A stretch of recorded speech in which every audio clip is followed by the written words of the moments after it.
In the continuing conflict between the West and Russia over East Ukraine, sanctions and bans are flying as fast as bullets.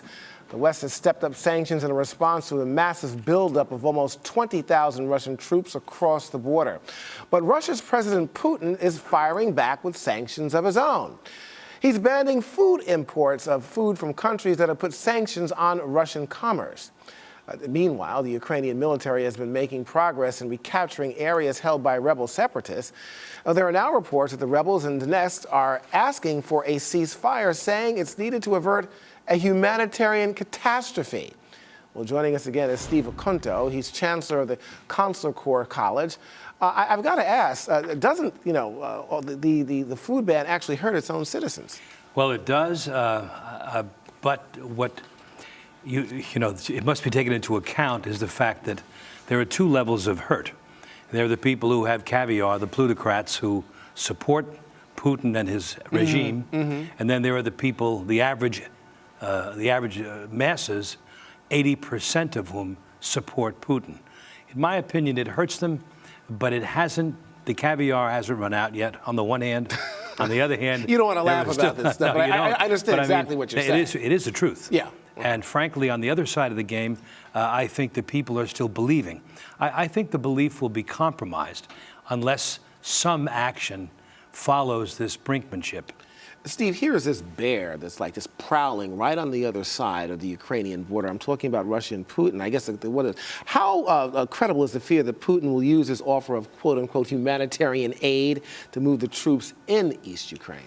It's lessening. It's lessening. You're right. You know, a few weeks back when we met, we talked. I refer to this as a chess game.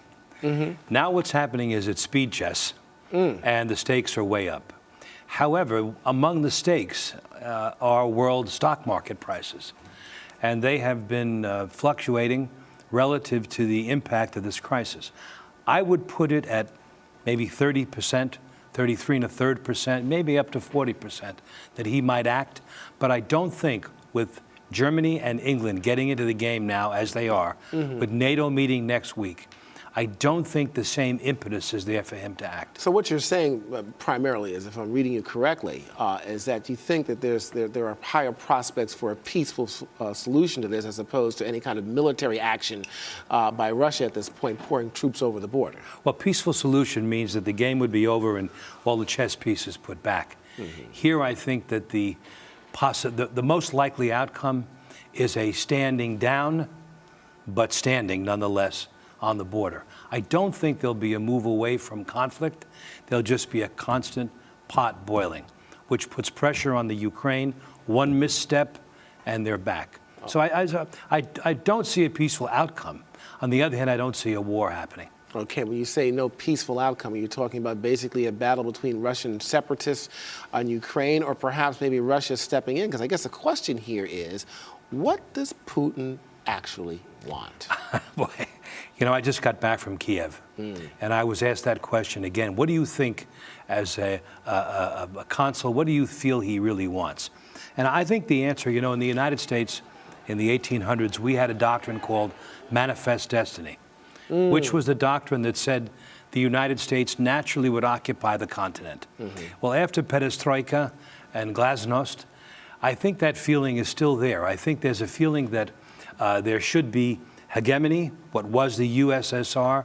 There is a spiritual anchor in that USSR as we knew it in Kiev. Kiev is the oldest capital.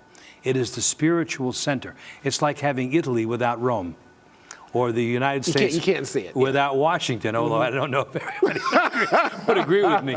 But the truth is that I mean, he's got to restore that sense of totality to his country. And, you know, he is trading in something called illiberalism, which I read it in the Italian newspaper, La Repubblica, Putinism, which is now has imitators.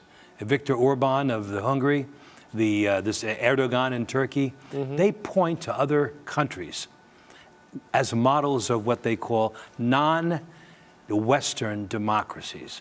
So our model, which we assume is acceptable, is something that they're looking beyond, a kind of an autocratic mix of democracy. So that's what he wants politically, in my opinion. All right, and that'll have to be the last word. Italy without Rome, U.S. without Washington, I don't know. I don't know. Steve Acunto, thank you so much. Thank you, Julian. All right.